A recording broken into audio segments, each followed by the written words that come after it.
24ஆம் அதிகாரம். வாரத்தின் முதலாம் நாள் அதிகாலையிலே தாங்கள் ஆயத்தம் பண்ணின கந்த வர்க்கங்களை அவர்கள் எடுத்துக்கொண்டு வேறு சில ஸ்திரீகளோடும் கூட கல்லறையினிடத்தில் வந்தார்கள். 2 கல்லறையை அடைத்திருந்த கல் புரட்டி தள்ளப்பட்டிருக்கிறதைக் கண்டு உள்ளே பிரவேசித்து கர்த்தராகிய இயேசுவின் சரீரத்தை காணாமல் அதை குறித்து மிகுந்த கலக்கமடைந்திருக்கையில் பிரகாசமுள்ள வஸ்திரம் தரித்த 2 பேர் அவர்கள் அருகே நின்றார்கள். அந்த ஸ்திரீகள் பயப்பட்டு தலை கவிழ்ந்து தரையை நோக்கி நிற்கையில் அந்த 2 பேரும் அவர்களை நோக்கி, உயிரோடு இருக்கிறவரை நீங்கள் மரித்தோர் இடத்தில் தேடுகிறதென்ன? அவர் இங்கே இல்லை, அவர் உயிர்த்தெழுந்தார். 7 மனுஷகுமாரன் பாவிகளான மனுஷர் கைகளில் ஒப்புக் கொடுக்கப்படவும் சிலுவையில் அறையப்படவும் 3ஆம் நாளில் எழுந்திருக்கவும் வேண்டும் என்பதாக அவர் கலிலேயாவிலிருந்த காலத்தில் உங்களுக்கு சொன்னதை நினைவு கூறுங்கள் என்றார்கள். 8 அப்பொழுது அவர்கள் அவருடைய வார்த்தைகளை நினைவு கூர்ந்து கல்லறையை விட்டு திரும்பி போய் இந்த சங்கதிகள் எல்லாவற்றையும் 11 மற்றெல்லாருக்கும் அறிவித்தார்கள். இவைகளை அப்போஸ்தலருக்குச் சொன்னவர்கள் மகதலேனா மரியாளும் யோவன்னாளும் யாக்கோபின் தாயாகிய மரியாளும் இவர்களுடனே கூட இருந்த மற்ற ஸ்திரீகளுமே என்று. இவர்களுடைய வார்த்தைகள் அவர்களுக்கு வீண் பேச்சாக தோன்றினதனால் அவர்கள் இவர்களை நம்பவில்லை. பேதுருவோ எழுந்திருந்து கல்லறையின் இடத்திற்கு ஓடி அதற்குள்ளே குனிந்து பார்க்கையில் சீலைகளை தனிப்பட வைத்திருக்க கண்டு சம்பவித்ததை குறித்து தன்னில் ஆச்சரியப்பட்டு கொண்டு போனான். அன்றைய தினமே அவர்களில் 2 பேர் எருசலேமுக்கு 7 அல்லது 8 மைல் தூரமான எம்மாவு என்னும் கிராமத்துக்கு போனார்கள். போகையில் இந்த வர்த்தமானங்கள் யாவையும் குறித்து அவர்கள் ஒருவரோடொருவர் பேசிக் கொண்டார்கள். இப்படி அவர்கள் பேசி சம்பாஷித்துக் கொண்டிருக்கையில் இயேசு தாமே சேர்ந்து அவர்களுடனே கூட நடந்து போனார். ஆனாலும் அவரை அறியாதபடிக்கு அவர்களுடைய கண்கள் மறைக்கப்பட்டிருந்தது. 7 அப்பொழுது அவர் அவர்களை நோக்கி, நீங்கள் துக்க முகமுள்ளவர்களாய் வழிநடந்து ஒருவருக்கொருவர் சொல்லிக் கொள்ளுகிற காரியங்கள் என்னவென்று கேட்டார். 8 அவர்களில் ஒருவனாகிய கிளையோப்பா என்பவன் பிரதியுத்தரமாக, இந்நாட்களில் எருசலேமிலே நடந்தவைகளை அறியாதபடிக்கு நீர் அந்நியராயிருக்கிறீரோ என்றான். அவர், எவைகள் என்றார். அதற்கு அவர்கள், நசரேயனாகிய இயேசுவை குறித்தவைகளே. அவர் தேவனுக்கு முன்பாகவும் ஜனங்கள் எல்லாருக்கும் முன்பாகவும் செய்கையிலும் வாக்கிலும் வல்லமையுள்ள தீர்க்கதரிசியாயிருந்தார். நம்முடைய பிரதான ஆசாரியரும் அதிகாரிகளும் அவரை மரண ஆக்கினைக்குட்படுத்தி சிலுவையில் அறைந்தார்கள். அவரே இஸ்ரவேலை மீட்டி ரட்சிப்பவர் என்று நாங்கள் நம்பியிருந்தோம். இவைகள் சம்பவித்து இன்று 3 நாளாகிறது. ஆனாலும் எங்கள் கூட்டத்தைச் சேர்ந்த சில ஸ்திரீகள் அதிகாலமே கல்லறையின் இடத்திற்கு போய் அவருடைய சரீரத்தை காணாமல் திரும்பி வந்து அவர் உயிரோடு இருக்கிறார் என்று சொன்ன தேவதூதரை தரிசித்தோம் என்று சொல்லி எங்களை பிரமிக்க பண்ணினார்கள். அப்பொழுது எங்களிலே சிலர் கல்லறையின் இடத்திற்கு போய் ஸ்திரீகள் சொன்னபடியே கண்டார்கள், அவரையோ காணவில்லை என்றார்கள். அப்பொழுது அவர் அவர்களை நோக்கி, தீர்க்கதரிசிகள் சொன்ன யாவையும் விசுவாசிக்கிறதற்கு புத்தி இல்லாத மந்த இருதயமுள்ளவர்களே, கிறிஸ்து இவ்விதமாக பாடுபடவும் தமது மகிமையில் பிரவேசிக்கவும் வேண்டியதில்லையா என்று சொல்லி 7 மோசே முதலிய சகல தீர்க்கதரிசிகளும் எழுதின வேத வாக்கியங்கள் எல்லாவற்றிலும் தம்மை குறித்துச் சொல்லியவைகளை அவர்களுக்கு விவரித்து காண்பித்தார். அத்தருணத்தில் தாங்கள் போகிற கிராமத்துக்கு சமீபமானார்கள். அப்பொழுது அவர் அப்புறம் போகிறவர் போல காண்பித்தார் என்பது. அவர்கள் அவரை நோக்கி, நீர் எங்களுடனே தங்கியிரும், சாயங்காலமாயிற்று, பொழுதும் போயிற்று என்று அவரை வருந்தி கேட்டுக்கொண்டார்கள். அப்பொழுது அவர் அவர்களுடனே தங்கும்படி உள்ளே போனார். அவர்களோடே அவர் பந்தியிருக்கையில் அவர் அப்பத்தை எடுத்து ஆசீர்வதித்து அதை பிட்டு அவர்களுக்கு கொடுத்தார். அப்பொழுது அவர்களுடைய கண்கள் திறக்கப்பட்டு அவரை அறிந்தார்கள். உடனே அவர் அவர்களுக்கு மறைந்து போனார். அப்பொழுது அவர்கள் ஒருவரையொருவர் நோக்கி, வழியிலே அவர் நம்முடனே பேசி வேத வாக்கியங்களை நமக்கு விளக்கம் காட்டின பொழுது நம்முடைய இருதயம் நமக்குள்ளே கொழுந்துவிட்டு எரியவில்லையா என்று சொல்லிக்கொண்டு அந்நேரமே எழுந்திருந்து எருசலேமுக்கு திரும்பி போய் 11 அவர்களோடு இருந்தவர்களும் கூடியிருக்க கண்டு, கர்த்தர் மெய்யாகவே உயிர்த்தெழுந்து சீமோனுக்கு தரிசனமானார் என்று அவர்கள் சொல்ல கேட்டது. வழியில் நடந்தவைகளையும் அவர் அப்பத்தை பிட்கையில் தாங்கள் அவரை அறிந்து கொண்டதையும் விவரித்துச் சொன்னார்கள். இவைகளை குறித்து அவர்கள் பேசிக் கொண்டிருக்கையில் இயேசு தாமே அவர்கள் நடுவிலே நின்று, உங்களுக்கு சமாதானம் என்றார். அவர்கள் கலங்கி பயந்து ஒரு ஆவியை காண்கிறதாக நினைத்தார்கள். அவர் அவர்களை நோக்கி, நீங்கள் ஏன் கலங்குகிறீர்கள்? உங்கள் இருதயங்களில் சந்தேகங்கள் எழும்புகிறதென்ன? நான் தான் என்று அறியும்படி என் கைகளையும் என் கால்களையும் பாருங்கள், என்னை தொட்டு பாருங்கள். நீங்கள் காண்கிறபடி எனக்கு மாம்சமும் எலும்புகளும் உண்டாயிருக்கிறது போல ஒரு ஆவிக்கு இராதே என்று சொல்லி தம்முடைய கைகளையும் கால்களையும் அவர்களுக்கு காண்பித்தார். ஆனாலும் சந்தோஷத்தினால் அவர்கள் இன்னும் விசுவாசியாமல் ஆச்சரியப்படுகையில், புசிக்கிறதற்கு ஏதாகிலும் இங்கே உண்டா என்று அவர்களிடத்தில் கேட்டார். 2 அப்பொழுது பொரித்த மீன் கண்டத்தையும் தேன் கூட்டு துணிக்கையையும் அவருக்கு கொடுத்தார்கள். அவைகளை அவர் வாங்கி அவர்களுக்கு முன்பாக புசித்து 4 அவர்களை நோக்கி, மோசேயின் நியாய பிரமாணத்திலும் தீர்க்க தரிசிகளின் ஆகமங்களிலும் சங்கீதங்களிலும் என்னை குறித்து எழுதியிருக்கிறவைகளெல்லாம் நிறைவேற வேண்டியதென்று நான் உங்களோடு இருந்தபோது உங்களுக்கு சொல்லிக் கொண்டு வந்த விசேஷங்கள் இவைகளே என்றார்.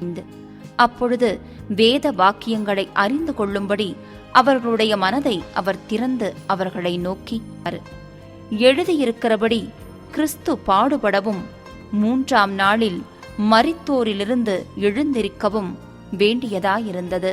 7 அன்றியும் மனம் திரும்புதலும் பாவ மன்னிப்பும் எருசலேம் தொடங்கி சகல தேசத்தாருக்கும் அவருடைய நாமத்தினாலே பிரசங்கிக்கப்படவும் வேண்டியது. 8 நீங்கள் இவைகளுக்கு சாட்சிகளாயிருக்கிறீர்கள். 9 என் பிதா வாக்குத்தத்தம் பண்ணினதை இதோ நான் உங்களுக்கு அனுப்புகிறேன். நீங்களோ உன்னதத்திலிருந்து வரும் பலனால் தரிப்பிக்கப்படும் வரைக்கும் எருசலேம் நகரத்தில் இருங்கள் என்றார். பின்பு அவர் பெத்தானியா வரைக்கும் அவர்களை அழைத்து கொண்டு போய் தம்முடைய கைகளை உயர்த்தி அவர்களை ஆசீர்வதித்தார். அவர்களை ஆசீர்வதிக்கையில் அவர்களை விட்டு பிரிந்து பரலோகத்துக்கு எடுத்துக்கொள்ளப்பட்டார். அவர்கள் அவரை பணிந்து கொண்டு மிகுந்த சந்தோஷத்தோடே எருசலேமுக்கு திரும்பி வந்து நாடோறும் தேவாலயத்திலே தேவனை புகழ்ந்து துதித்துக் கொண்டிருந்தார்கள். ஆமென். யோவான் 1ஆம் அதிகாரம். ஆதியிலே வார்த்தை இருந்தது, அந்த வார்த்தை தேவனிடத்தில் இருந்தது, அந்த வார்த்தை தேவனாயிருந்தது. அவர் ஆதியிலே தேவனோடு இருந்தார். சகலமும் அவர் மூலமாய் உண்டாயிற்று.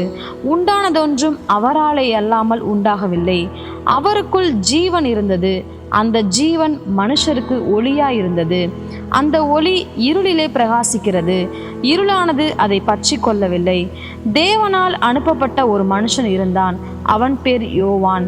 அவன் தன்னால் எல்லாரும் விசுவாசிக்கும்படி அந்த ஒளியை குறித்து சாட்சி கொடுக்க சாட்சியாக வந்தான். அவன் அந்த ஒளி அல்ல, அந்த ஒளியை குறித்து சாட்சி கொடுக்க வந்தவனாயிருந்தான். உலகத்திலே வந்து எந்த மனுஷனையும் பிரகாசிப்பிக்கிற ஒளியே அந்த மெய்யான ஒளி.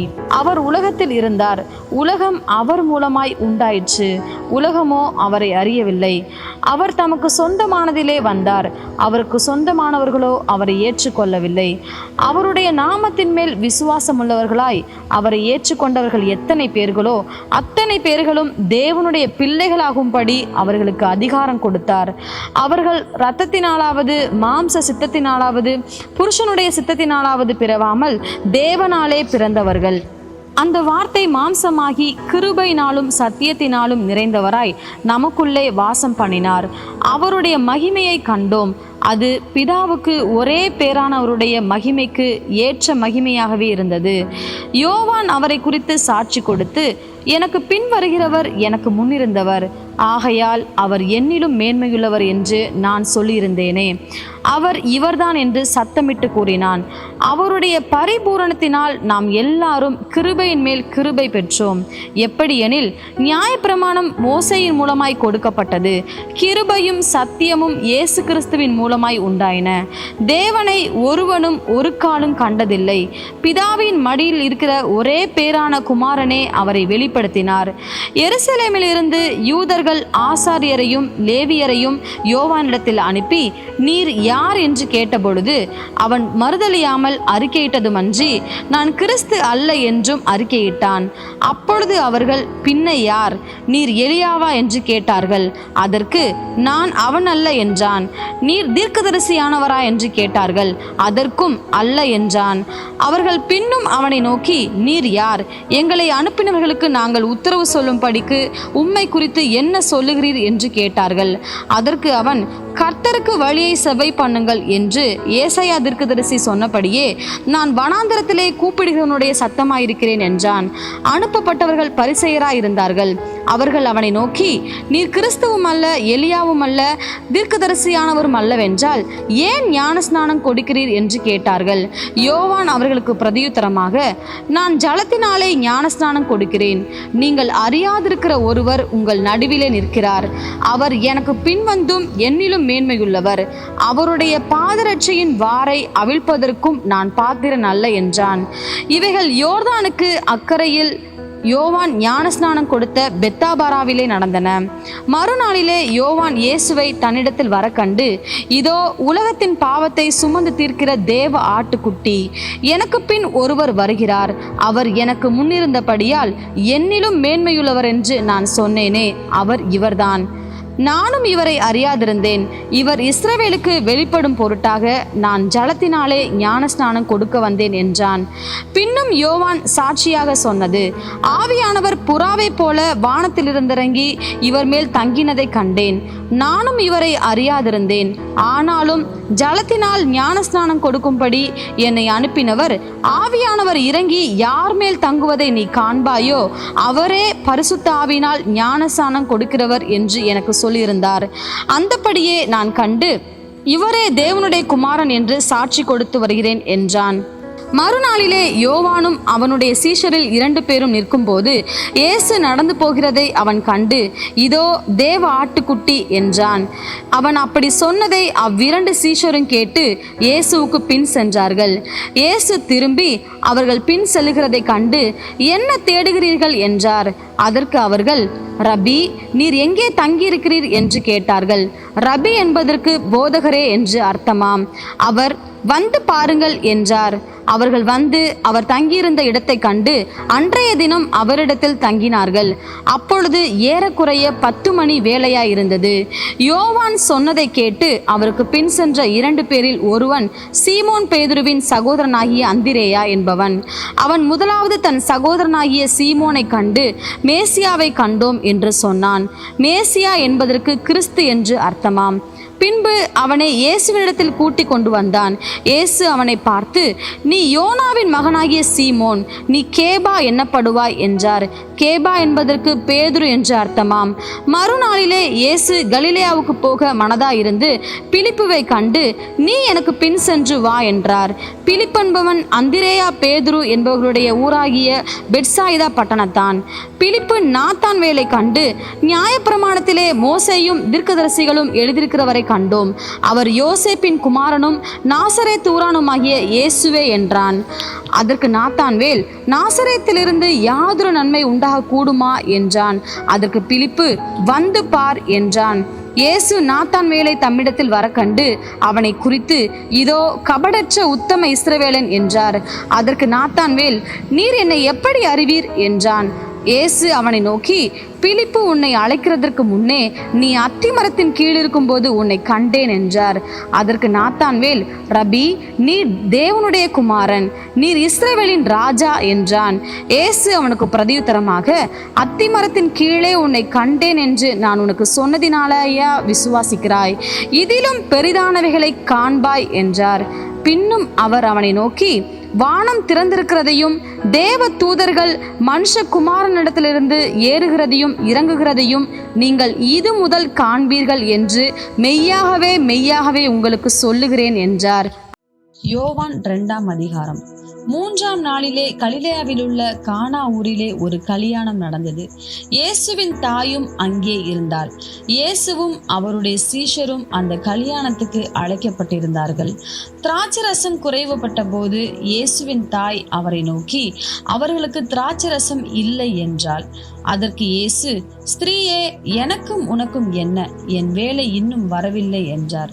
அவருடைய தாய் வேலைக்காரரை நோக்கி, அவர் உங்களுக்கு என்ன சொல்லுகிறாரோ அதன்படி செய்யுங்கள் என்றார். யூதர்கள் தங்களை சுத்திகரிக்கும் முறைமையின்படியே ஒவ்வொன்று 2-3 குடம் தண்ணீர் கொள்ளத்தக்க 6 கற்சாடிகள் அங்கே வைத்திருந்தது. இயேசு வேலைக்காரரை நோக்கி, ஜாடிகளிலே தண்ணீர் நிரப்புங்கள் என்றார். அவர்கள் அவைகளை நிறைய நிரப்பினார்கள். அவர் அவர்களை நோக்கி, நீங்கள் இப்பொழுது மொண்டு பந்தி விசாரிப்புக்காரனிடத்தில் கொண்டு போங்கள் என்றார். அவர்கள் கொண்டு போனார்கள். அந்த திராட்சரசம் எங்கே இருந்து வந்ததென்று தண்ணீரை மொண்ட வேலைக்காரருக்கு தெரிந்ததே அன்றி பந்தி விசாரிப்புக்காரனுக்கு தெரியாததினால் அவன் திராட்சரசமாய் மாறின தண்ணீரை ருசி பார்த்த போது மணவாளனை அழைத்து, எந்த மனுஷனும் முன்பு நல்ல திராட்சரசத்தை கொடுத்து ஜனங்கள் திருப்தி அடைந்த பின்பு ருசி குறைந்ததை கொடுப்பான், நீரோ நல்ல ரசத்தை இதுவரைக்கும் வைத்திருந்தீரே என்றான். இவ்விதமாக இயேசு இந்த முதலாம் அற்புதத்தை கலிலேயாவில் உள்ள கானா ஊரிலே செய்து தம்முடைய மகிமையை வெளிப்படுத்தினார். அவருடைய சீஷர்கள் அவரிடத்தில் விசுவாசம் வைத்தார்கள். அதன் பின்பு அவரும் அவருடைய தாயாரும் அவருடைய சகோதரரும் அவருடைய சீஷரும் கப்பர்நகூமுக்கு போய் அங்கே சில நாள் தங்கினார்கள். பின்பு யூதருடைய பஸ்கா பண்டிகை சமீபமாய் இருந்தது. அப்பொழுது இயேசு எருசலேமுக்கு போய் தேவாலயத்திலே ஆடுகள், மாடுகள், புறாக்களாகிய இவைகளை விற்கிறவர்களையும் காசுக்காரர் உட்கார்ந்திருக்கிறதையும் கண்டு கயிற்றினால் ஒரு சவுக்கை உண்டு பண்ணி அவர்கள் யாவரையும் ஆடு மாடுகளையும் தேவாலயத்துக்கு புறம்பே துரத்திவிட்டு காசுக்காரருடைய காசுகளை கொட்டி பலகைகளை கவிழ்த்து போட்டு புறா விற்கிறவர்களை நோக்கி, இவைகளை இவ்விடத்திலிருந்து எடுத்துக்கொண்டு போங்கள், என் பிதாவின் வீட்டை வியாபார வீடாக்காதீர்கள் என்றார். அப்பொழுது உம்முடைய வீட்டை குறித்து உண்டான பக்தி வைராக்கியம் என்னை பட்சித்தது என்று எழுதியிருக்கிறதை அவருடைய சீஷர்கள் நினைவு கூர்ந்தார்கள். அப்பொழுது யூதர்கள் அவரை நோக்கி, நீர் இவைகளை செய்கிறீரே, இதற்கு என்ன அடையாளத்தை எங்களுக்கு காண்பிக்கிறீர் என்று கேட்டார்கள். இயேசு அவர்களுக்கு பிரதியுத்தரமாக, இந்த ஆலயத்தை இடித்து போடுங்கள், 3 நாளைக்குள்ளே இதை எழுப்புவேன் என்றார். அப்பொழுது யூதர்கள், இந்த ஆலயத்தை கட்ட 46 வருஷம் சென்றதே, நீர் இதை 3 நாளைக்குள்ளே எழுப்புவீரோ என்றார்கள். அவரோ தம்முடைய சரீரமாகிய ஆலயத்தை குறித்து பேசினார். அவர் இப்படி சொன்னதை அவர் மரித்தோரிலிருந்து எழுந்த பின்பு அவருடைய சீஷர்கள் நினைவு கூர்ந்து வேத வாக்கியத்தையும் இயேசு சொன்ன வசனத்தையும் விசுவாசித்தார்கள். பஸ்கா பண்டிகையிலே அவர் எருசலேமில் இருக்கையில் அவர் செய்த அற்புதங்களை அநேகர் கண்டு அவருடைய நாமத்தில் விசுவாசம் வைத்தார்கள். அப்படி இருந்தும் இயேசு எல்லாரையும் அறிந்திருந்தபடியால் அவர்களை நம்பி இணங்கவில்லை. மனுஷர் உள்ளத்தில் இருப்பதை அவர் அறிந்திருந்தபடியால் மனுஷரை குறித்து ஒருவரும் அவருக்கு சாட்சி கொடுக்க வேண்டியதாய் இருக்கவில்லை. யோவான் 3ஆம் அதிகாரம். யூதருக்குள்ளே அதிகாரியான நிக்கோதேமு எனப்பட்ட பரிசேயன் ஒருவன் இருந்தான். அவன் ராக்காலத்திலே இயேசுவினிடத்தில் வந்து, ரபி, நீர் தேவனிடத்தில் இருந்து வந்த போதகர் என்று அறிந்திருக்கிறோம். ஏனெனில் ஒருவனும் தன்னுடனே தேவன் இராவிட்டால் நீர் செய்கிற இப்படிப்பட்ட அற்புதங்களை செய்ய மாட்டான் என்றான். இயேசு அவர்களுக்கு பிரதியுத்தரமாக, ஒருவன் மறுபடியும் பிறவாவிட்டால் தேவனுடைய ராஜ்யத்தை காண மாட்டான் என்று மெய்யாகவே மெய்யாகவே உனக்கு சொல்லுகிறேன் என்றார். அதற்கு நிக்கோதேமு நிக்கோதேமு, ஒரு மனுஷன் முதிர் வயதாய் இருக்கையில் எப்படி பிறப்பான்? அவன் தன் தாயின் கர்ப்பத்தில் 2ஆம் தரம் பிரவேசித்து பிறக்க கூடுமோ என்றான்.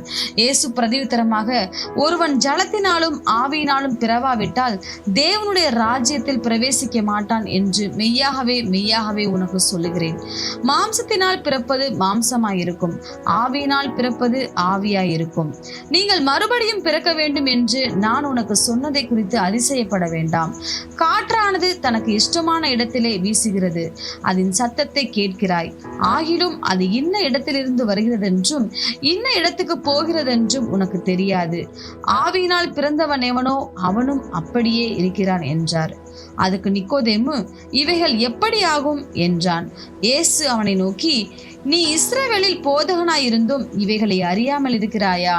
மெய்யாகவே மெய்யாகவே நான் உனக்கு சொல்லுகிறேன், நாங்கள் அறிந்திருக்கிறதை சொல்லி நாங்கள் கண்டதை குறித்து சாட்சி கொடுக்கிறோம், நீங்களோ எங்கள் சாட்சியை ஏற்றுக்கொள்கிறதில்லை. பூமிக்கு அடுத்த காரியங்களை நான் உங்களுக்கு சொல்லியும் நீங்கள் விசுவாசிக்கவில்லையே. பரம காரியங்களை உங்களுக்கு சொல்வேனானால் எப்படி விசுவாசிப்பீர்கள்? பரலோகத்தில் இருந்திறங்கிறவரும் பரலோகத்தில் இருக்கிறவனுமான மனுஷகுமாரனை அல்லாமல் பரலோகத்துக்கு ஏறினவன் ஒருவனும் இல்லை. சர்ப்பமானது மோசையினால் வனாந்தரத்திலே உயர்த்தப்பட்டது போல மனுஷகுமாரனும் தன்னை விசுவாசிக்கிறவன் எவனோ அவன் கெட்டு போகாமல் நித்திய ஜீவனை அடையும் படிக்கு உயர்த்தப்பட வேண்டும். தேவன் தம்முடைய ஒரே பேரான குமாரனை விசுவாசிக்கிறவன் எவனோ அவன் கெட்டு போகாமல் நித்திய ஜீவனை அடையும் படிக்கு அவரை தந்துருளி இவ்வளவாய் உலகத்தில் அன்பு கூர்ந்தார். உலகத்தை ஆக்கினைக்குள்ளாக தீர்க்கும்படி தேவன் தம்முடைய குமாரனை உலகத்தில் அனுப்பாமல் அவராலே உலகம் ரட்சிக்கப்படுவதற்காகவே அவரை அனுப்பினார். அவரை விசுவாசிக்கிறவன் ஆக்கினைக்குள்ளாக தீர்க்கப்படான். விசுவாசியாதவனோ தேவனுடைய ஒரே பேரான குமாரனுடைய நாமத்தில் விசுவாசம் உள்ளவனாய் இராதபடியினால் அவன் ஆக்கினை தீர்ப்புக்கு உட்பட்டாயிற்று. ஒளியானது உலகத்திலே வந்திருந்தும் மனுஷருடைய கிரியைகள் பொல்லாதவைகளாய் இருக்கிறபடியினால் அவர்கள் ஒளியை பார்க்கிலும் இருளை விரும்புகிறதே அந்த ஆக்கினை தீர்ப்புக்கு காரணமாயிருக்கிறது. பொல்லாங்கு செய்கிற எவனும் ஒளியை பகைக்கிறான், தன் கிரியைகள் கண்டிக்கப்படாதபடிக்கு ஒளியினிடத்தில் வராதிருக்கிறான். சத்தியத்தின்படி செய்கிறவனோ தன் கிரியைகள் தேவனுக்குள்ளாய் செய்யப்படுகிறதென்று வெளியாகும் படிக்கு ஒளியினிடத்தில் வருகிறான் என்றார். இவைகளுக்கு பின்பு இயேசுவும் அவருடைய சீஷரும் யூதேயா தேசத்திற்கு வந்தார்கள். அங்கே அவர் அவர்களோட சஞ்சரித்து ஞான ஸ்நானம் கொடுத்து வந்தார். சாலிம் ஊருக்கு சமீபமான அயனோன் என்னும் இடத்திலே தண்ணீர் மிகுதியாய் இருந்தபடியினால் யோவானும் அங்கே ஞான ஸ்நானம் கொடுத்து வந்தான். ஜனங்கள் அவனிடத்தில் வந்து ஞான ஸ்நானம் பெற்றார்கள். அக்காலத்தில் யோவான் காவலில் வைக்கப்பட்டிருக்கவில்லை. அப்பொழுது யோவானுடைய சீஷரில் சிலருக்கும் யூதருக்கும் சுத்திகரிப்பை குறித்து வாக்குவாதம் உண்டாயிற்று. அவர்கள் யோவானிடத்தில் வந்து, ரபி, உம்முடனே கூட யோர்தானுக்கு அக்கறையில் ஒருவர் இருந்தாரே, அவரை குறித்து நீரும் சாட்சி கொடுத்தீரே, இதோ அவர் ஞானஸ்நானம் கொடுக்கிறார், எல்லாரும் அவரிடத்தில் போகிறார்கள் என்றார்கள். யோவான் பிரதியுத்தரமாக, பரலோகத்திலிருந்து ஒருவனுக்கு கொடுக்கப்பட்டால் ஒழிய அவன் ஒன்றையும் பெற்றுக்கொள்ள மாட்டான். நான் கிறிஸ்துவல்ல, அவருக்கு முன்னாக அனுப்பப்பட்டவன் என்று நான் சொன்னதற்கு நீங்களே சாட்சிகள். மணவாட்டியை உடையவனே மணவாளன். மணவாளனுடைய தோழனோ அருகே நின்று அவருடைய சொல்லை கேட்கிறவனாய் மணவாளனுடைய சத்தத்தை குறித்து மிகவும் சந்தோஷப்படுகிறான். இந்த சந்தோஷம் இப்பொழுது எனக்கு சம்பூரணமாயிற்று. அவர் பெருகவும் நான் சிறுகவும் வேண்டும். உன்னதத்திலிருந்து வருகிறவர் எல்லாரிலும் மேலானவர். பூமியிலிருந்து உண்டானவன் பூமியின் தன்மை உள்ளவனாயிருந்து பூமிக்கு அடுத்தவை பேசுகிறான். பரலோகத்திலிருந்து வருகிறவர் எல்லாரிலும் மேலானவர். தாம் கண்டதையும் கேட்டதையும் சாட்சியாக சொல்லுகிறார். அவருடைய சாட்சியை ஒருவனும் ஏற்றுக்கொள்கிறதில்லை. அவருடைய சாட்சியை ஏற்றுக்கொள்கிறவன் தேவன் சத்தியம் உள்ளவர் என்று முத்திரை போட்டு நிச்சயப்படுத்துகிறான். தேவனால் அனுப்பப்பட்டவர் தேவனுடைய வார்த்தைகளை பேசுகிறார். தேவன் அவருக்கு தமது ஆவியை அளவில்லாமல் கொடுத்திருக்கிறார். பிதாவானவர் குமாரனில் அன்பாயிருந்து எல்லாவற்றையும் அவர் கையில் ஒப்பு கொடுத்திருக்கிறார். குமாரனிடத்தில் விசுவாசமாய் இருக்கிறவன் நித்திய ஜீவனை உடையவனாயிருக்கிறான். குமாரனை விசுவாசியாதவனோ ஜீவனை காண்பதில்லை. தேவனுடைய கோபம் அவன் மேல் நிலை நிற்கும் என்றான்.